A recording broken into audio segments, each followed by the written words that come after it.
اوحى الله الى موسی علیه السلام، خدا با موسی گپ زد.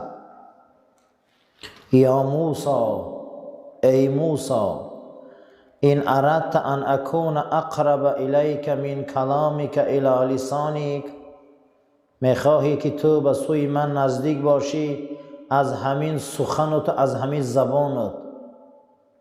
و من وسوسه قلبک الی قلبک، از همین خواهشات قلبت، از قلبت به من نزدیک باشی.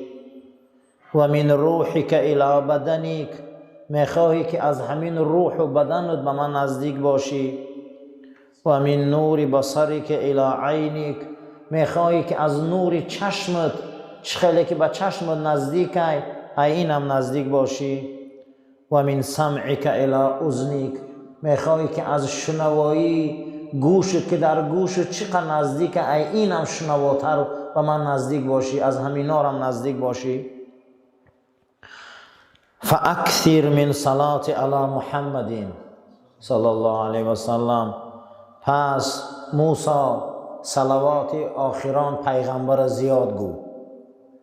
اگر تو صلوات آخران پیغمبر زیاد گویی و من همین قدر نزدیکتر میشی.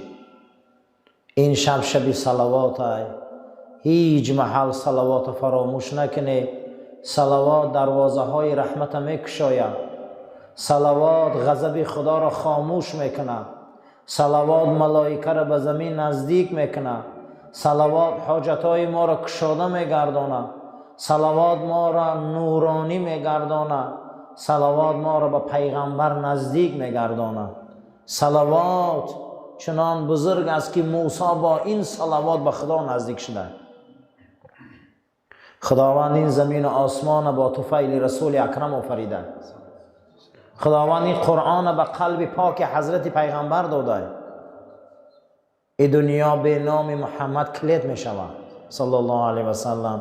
برای همین اللهم صل علی سیدنا و نبینا و مولانا محمد صلی الله علیه و سلم و علی آل سیدنا و نبینا و مولانا محمد صلی الله علیه و سلم. این دنیای پر از ضرر، این دنیای پر از محنت، این دنیای پر از کشاکش، این دنیای پر از بی‌معنیگی و ناامیدی، از همه این در پیش صلوات رسول الله هیچیه که ما با نام او زنده ایم. ما با صلوات او زنده ایم. ما با نام او پایداریم. اگر او با نامش نباشه این دنیای پر و غم و محنت و ناامیدی ما در کار نیست. موسی میخوای به من نزدیک شوی، صلوات رسول ما زیاد گو. ولتنظر نفس ما قدمت لغد، یعنی ما عملت فی یوم القیامت. برای پیش از رفتن او زمین قیامت و گور یگان چی روی کنی خدا میگاخی و فردو میره آخه اوجا یا چی روی کنی. آخه من اینجا کار میکنی کو پگه خانه خام وطن میری آخه یا چی روی میکنی کم اونجا که خانه تو آباد کنن و چراغ تا روشن کنن و برای دسترخوان یا چی گیرن و اینجا کار میکنی که همونجا نویگری شما آخه پگه همونجا میری کو. خدا در قرآن برای ما گفته است آخه پگه میری همونجا آخه اوجا را آباد کنی، اوجا را یک چراغ شیرونه، او گورم آباد کنه، او قیامتانم آباد کنه. یعنی که ما عملت فی یوم القیامه، آخه یگان کار یگان عمل کنه در آن روز قیامت که قیامتم آباد شود. اعلم ایها الناس، ای مردم گوش کنه، ان النفس الاماره بالسوء، این نفسی که آدما را به کفر میبره این چیزی بده، این دشمن مانه، ای ابلیس هم این گنده های، این شیطان به قوت میکنه، هوای نفس همه را پس میکنه. کدام نفس؟ نفس اماره، نفسی که ای خدا بیرون میبرایی، نفسی که از رسول الله بیرون میبرایی، نفسی که از شریعت بیرون میبرایی. این نفس گفته تو را به ایمان میکنه. ای بچه آدم حیف نکخته. و شهواتها و کشش های این نفس همه را فریب داد. هیچ کس در امان نماند هیچ کس در امان نماند، همه را فریب داد، همه را حیف کرد. زیرا اینکه کسایی که از خدا و رسولشان به امید این نفس دور شدن، وای بر حالشان. به نفسم نمیشوه، نفسم حلال ای همون وقتی که او در چارچوبه دین خدا و رسولش باشه. لأن من تبع نفس الامن والغفلة والراحة والفترة والكسل فدعواها باطل و كل شيء منها غرور. هر شخصی که پیرو شو به نفسش، گوه که این نفس من غافل نمیکنه، من در راحتم، من تنبل نمیکنه، من هیچ محل یگان کار نمیکنه، میگه نه، دعواش باطله. زیرا این که انسان ها از لجام کردن نفس به درجه های بالا رسیدن.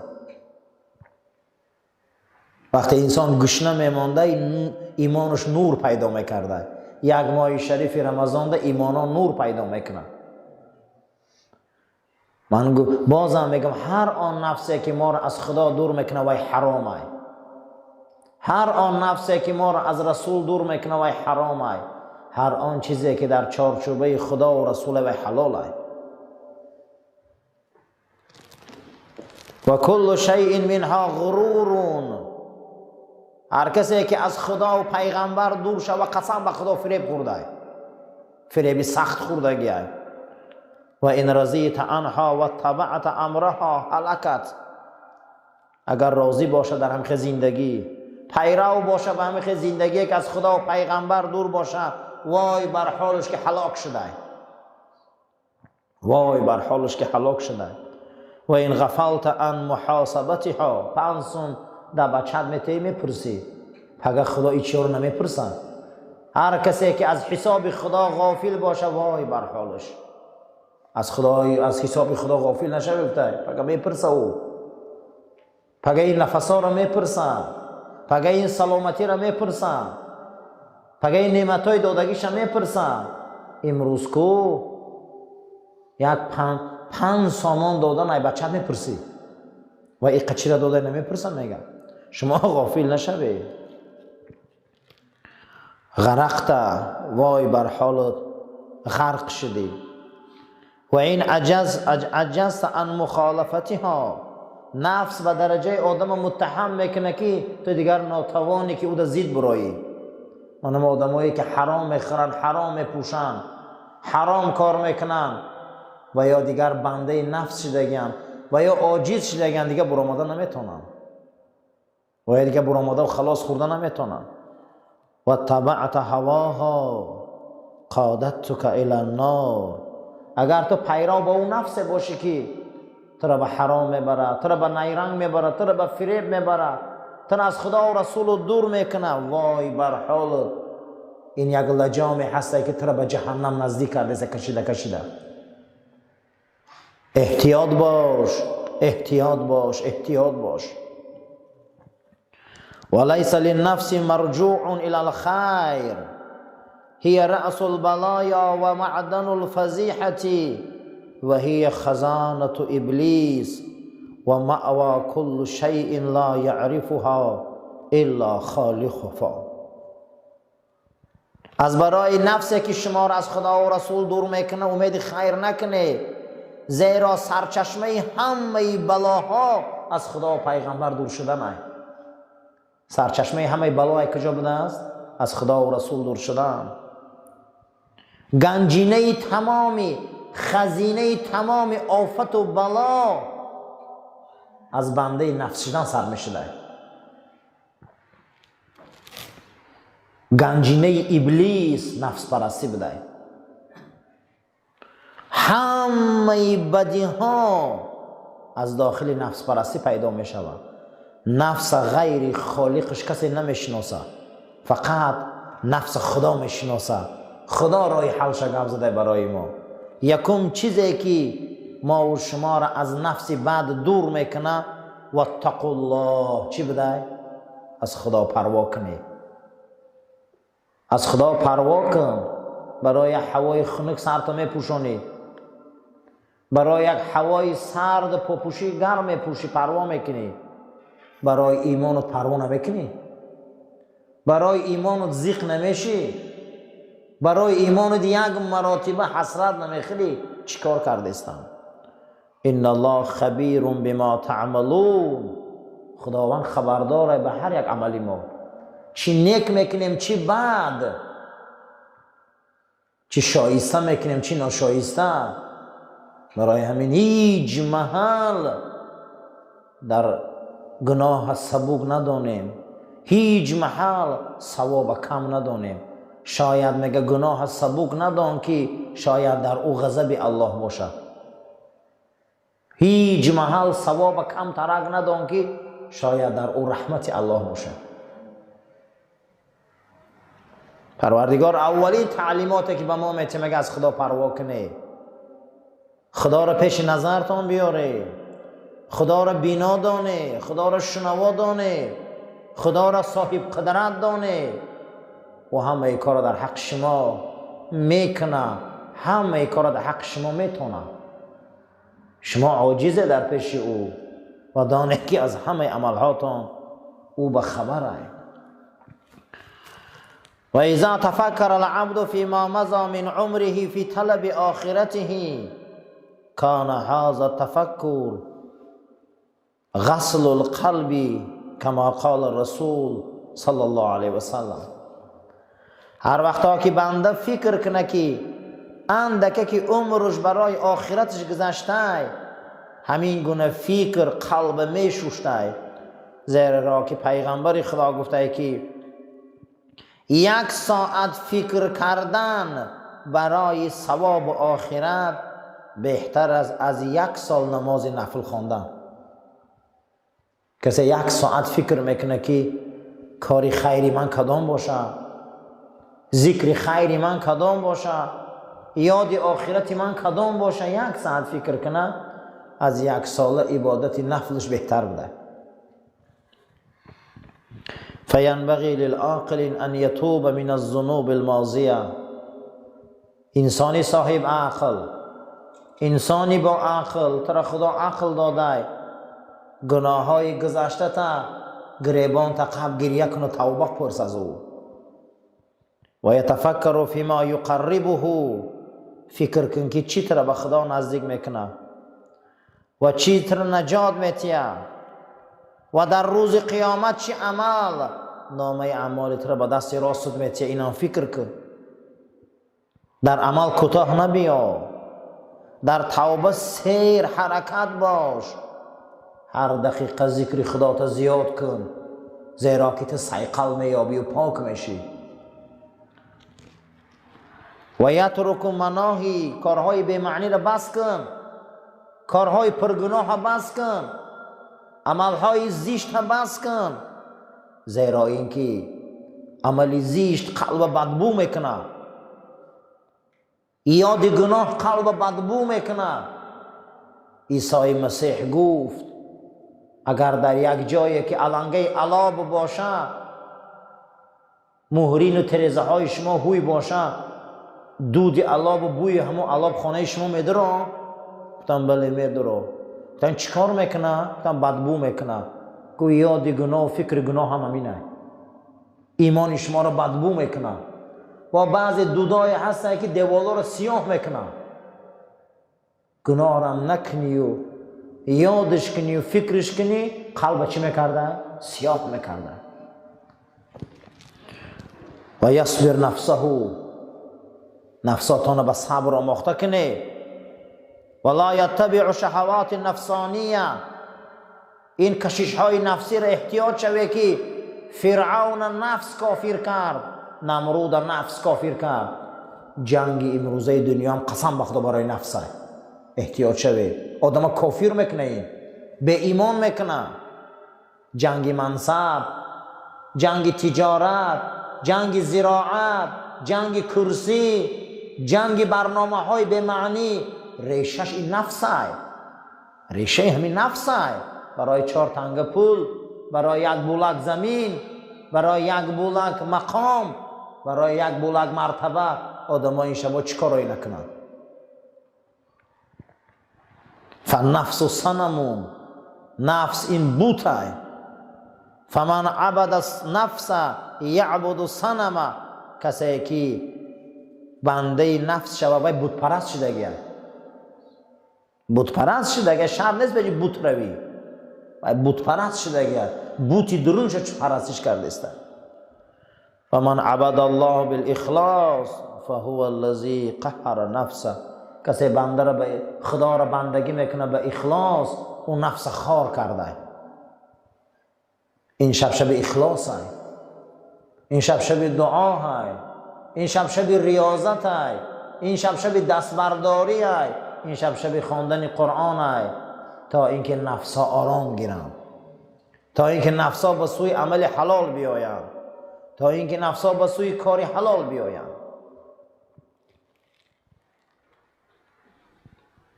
و قال سلیمان بن داوود، سلیمان پیغمبر گفته است: ان القاهر لنفسه اشد ممن یفتح المدینه وحده.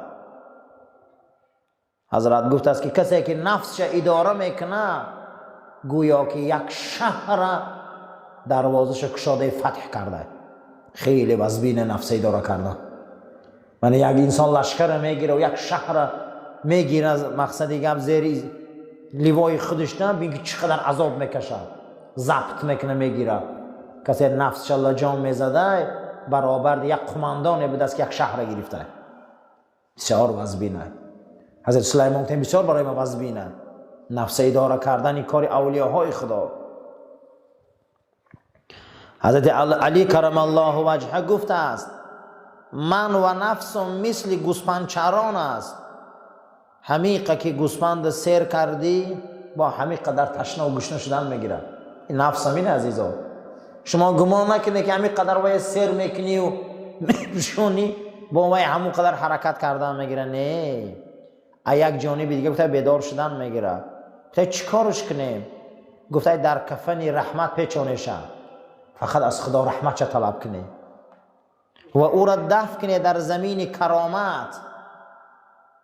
این نفس گفته فقط ای خدا دعا کنی اکنون که رحمت چه عطا کنه. دویم گفته است کدام وقت نفس گور میکردی؟ اگر تو آبروت فکر کنی. کسی آبروش فکر میکرده در هر یک کار و این نفس گور کرده بوده است. و من امات قلبه یلیف فی کفن اللعنه، کسی که در نفس بنده شود و قلبش تاریک شود از خدا و رسول، وای بر حال این گونه نفس، این گونه نفس و این گونه صاحبش لعنتی های و این گونه صاحب و این گونه نفس آیندهش در جهنم های. همه ما نفس داریم، لیکن خوشا به حال انسانی که رحمت خدا را طلب کنه، هر یک کار در رحمت الله کنه. من حاضر شماهای ساعت در رحمت الله، گوش کردن قرآن، گفتن تسبیح، خواندن نماز، یک شب برای خدا، هیچ گپ نداره، یک شب برای خدا. دویمش که این نفس همیشه آبرو را فکر کنه. کسی که آبروش فکر نمیکنه وای لعنتی میشه، نفس رو لعنتی میکرده. چقدر امروز انسان ها بر خاطر این نفس به آبرو شدن، به خاطر این نفس به وطن شدن، به خاطر این نفس به آبرو به نهایت به مزگی های زیاد شد. همش ایروی چی؟ ایروی نفس غدار. و حضرت شیخ سعدی هم در کتاب بستانش داستان گربه را میبیاره. یک گربه در بیخ صندلی کمپیر بوده، هر روز کمپیر یک استخوان را نیمشه میخویده، در پیش پیشک میپرتوفته، پیشک دیگه ما را خورده راحت میکنه. عادتا هممون دسترخوان داریم آخی، نیمی هم اوقات خوراک شد در پیش هوایه، گوشت هم در پیش هوایه، او خورده راحت کردن میگیره. یک روز از دهنی تریزه کمپیر، مهرین کمپیر، خانه همسایه را نگاه میکنه که کبوترای همسایه بازی دارن. میگه اینقدر کبوترای خوشرو بوده، اینقدر کبوترای نغز بوده است. و تگ شیخ میگذره که اگه کبوتر قپمو بیارم میره و نه کبوتر شکار کردن که همسایه خبردار میشن کمون میگیره میبیام همین گونه سخت میزنه که میگه هم دستی پیش گربه میشکنه و همون استخوان در چی در همون پوست کشال میمونه. بعد از همون طرفی خونه همسایه طرفی خونه میگریزه که تو را خدا زده همون گوشته که کاسه کمپیر نمیخری قناعت کنی بشینی، همون نانه که گرم کمپیر نمیخری به صندلی ده خوروی. من امروز به خاطر نفسی بدبخت و کبوتر میقبون گفتن امروز ای دستت موندی. برای همین برای ما خدا رزق دادگی ما خریم که سر گوش مزیوتیه به خاطر نفس شده آدم ها امروز چه به کار نامشروع میزنن، محبسا میرن، غارتگری میکنن. ریشش نفسه برادرو. نباشه فکر کنی آب از خدا، هوا از خدا، نان از خدا، همه چیز در تمام میجا پر رای هم از همین سیر میکنن. لیکن نفس غدار نمیخیل انسان و همو داما برده میرسانه. یحیی ابن معاذ رازی گفت است جاهد نفسک به طاعت، ای مردم از طاعت بیرون نبروی که نفساتان حیفتان میکنه. ریاضت دوشنبه پنجشنبه روزه گیره. ریاضت گفته است معنیش همین است که خواب کم کنی. معنی ریاضت چی بده؟ خواب کم که من از عذاب کشیده چشماتان سرخ شده. این ریاضت میگم. کسی را که ریاضتش زیاد شده خدا چشم دلش بیدار میکنه. و قلت الکلام گپ کم کنی گفته است. خواب کم کنی، گپ کم کنی. و حمل الاذی، آزاری که میتیانتانه او در کاردار نشوی. من الانام، از جانب مردم. آخر گپا میفهمی اکنون اهمیتش نتی. و قلت من الطعام، خوردن هم کم کنی. هر انسانی که کم خواب روه خداوند ارادش به قوت میکرده. هر آدم کم گپ زنه خداوند از آفت نگهبانش میشده. هر کسی که آزار مردم و گپ مردم پسی پازن اهمیت نته به مقصدش میرسیده. و کسی که طعام کم میخورده شهوت کیفش میشکسته. زیرا که در بسیار خوردن قلب تاریک میشده، نور گم میشده. نور ایمان در کم خوراکی بده. کدام خودم نور پیدا میکرده؟ کم خوراک باشد. و شبع یبعد من الله، کسی که پرخوری کنه از خدا دور میشه اساسا. زیرا که رسول اکرم گفتیم نورو قلوبکم بالجوع، روحاتان به سبب گرسنه ماندن نورانی کنه، نفساتان به سبب روزه گرفتن مبارزه بره و تشنه مانه خطانه. هر کسی خش تشنه میمانه، گشنه میمانه در رمضان و غیر رمضان، این دروازه جنت میکوبه. هر کسی که در رمضان گشنه میمانده این دری جنت میزده، این دری رحمت الله هم میزده. پس دانین اجره. هر کسی که نفسش به واسطه رمضان آزار میته و روزه میگیره زیاد در عمرش، مثل مجاهدای در راه خدا ثواب میگرفته. و انه لیس من عمل، یگان عمل زیادتر پیغمبر گفت محبوبتر نزد خدا از گشنه ماندن و تشنه ماندن در رمضان و غیر رمضان ندیدم. پیغمبر ما هر دوشنبه پنجشنبه چی میگرفتن؟ روزه میگرفتن. گاهی که روزه را میخیل میگفتن هیچ نمیخوردن. صحابه میگفتن حضرت شما اگه چی نمیخوره، یا اگر سنت باشه ما رنگ شما گیریم چی نخوریم شب باشم. حضرت میگه که پروردگار مرا از جنت میخورانه و مینوشانه، شما با من پا دروز نکنید. برای همین عزیزا اینا نغز دانین. یک روز عقاب را در قفس کلان کردن. دو عقاب آوردن میگه و یک تاش پرید رفت از چوجگیش وحشی کلان شده، یک تای او را گوشت دادن و نان دادن کلان کردن در قفس. از درونی قفس میگه برادرش میدید که در اوج فلک پرواز داره. این را وقتی قفس بیرون میکردن 1 متر پریدن نمیتونست. و نگاه میکرد میگفت او را بین حواس آرزوشم در اوجاها گشته که در همونجا میگم مرغ دان میکافت میگفت ای عقاب وای برادری تا اصلی تا همون بالا های لیکن تو خوردی دیگه ایجاد خسته نمیتونی وای در 1 ماه 1 بار خوراک میخوره اما بین چند بلند پرواز میکنم. این بیچاره عقاب خیالی کرده که من یه عمرم خیلی اومدگیم همین ما همون عقابای مازی دیگه همه نماز اوقات خوردیم شکمو دنبخچه شده نه پروای نماز داریم نه پروای روزه داریم هیچی نه یگانجا پرواز کردن نمیتونیم. او صحابه بود که هفتهش 1 بار اوقات میافت اما پروازش بلند بود. ای چی یافت؟ از گرسنه ماندن.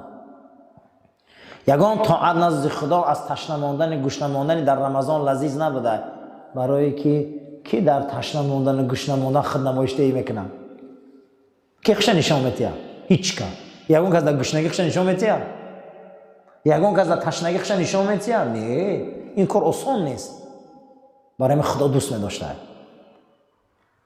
ولن یلیج ملکوت السماء من ملأ بطنه فقط حلاوت العبادات.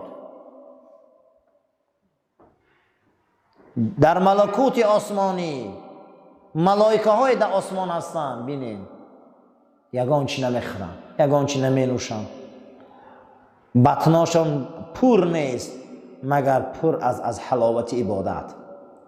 ملائکه که هیچی نمیخورن نمی آشامه بینید چه خیلی هم میگن چه نورانی هم. برای همین راه اسلام راه دین با ریاضت هم دارن. ریاضتش چیه؟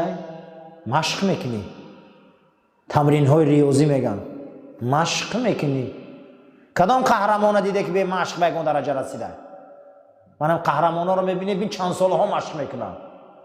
عبادت خدا هم همینه بندگی هم همینه. دوشنبه روزه میگیری پنجشنبه روزه میگیری این شبا میخیزی شب زنده داری میکنی تهجد میخونی محنت میکنی بنا همون درجه های بزرگ میرسی. اللهم ربنا آتنا في الدنيا حسنة وفي الآخرة حسنة وقنا عذاب النار. خداوندی شب برات برای ما مبارک گردانو ما را برای راست هدایت کنو این ریاضت و عبادت های ما را قبول کن عاقبت کاری ما را به خیر و ایمان ما را به سلامت گردان. آمین یا رب العالمین.